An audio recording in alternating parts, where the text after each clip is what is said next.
ये सब क्या देखना पड़ रहा है? अच्छा है मैं अंधा हूँ।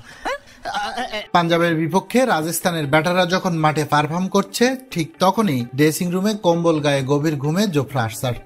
সে কি ঘুম রে বাবা, মুহূর্তেই ভাইরাল ঘুমানোর সেই ছবি। তবে ঘুম থেকে উঠে বল হাতে আর্চার যেন ছুড়লেন আগুনের গোলা। এক ঘুমেই আর্চার যেন খুঁজে পেলেন নিজেকেই। স্লিপিং মুড থেকে যেন ফিরলেন ভাইলেন্স মোডে। একের পর এক ভেঙে দিলেন পাঞ্জাবের উইকেট। যেখানে প্রথম বলেই বোল্ড করে ফেরান পাঞ্জাবের ওপেনার প্রিয়াংশু ক্যাপ। ওভারের শেষ বলে ফেরান দলপতি শেরাস আয়ারকেও। একটু পর আশদীপ সিং এর উইকেটটা নিয়ে আর্চার বোঝালেন ঘুম তার কতটা দরকার ছিল। তাই ঘুম থেকে যদি ভালো কিছুই হয় তাহলে ঘুমই ভালো। এমন দুর্দান্ত বোলিং এর বোলিং করার আগে আর্চারকে বারবার ঘুমাতে বলতে চাইবে কি রাজস্থানের টিম ম্যানেজমেন্ট? প্রিয় দর্শক, এ ব্যাপারে আপনার সেই মজার উত্তরটি জানতে চাই, জানিয়ে দিন কমেন্ট বক্সে।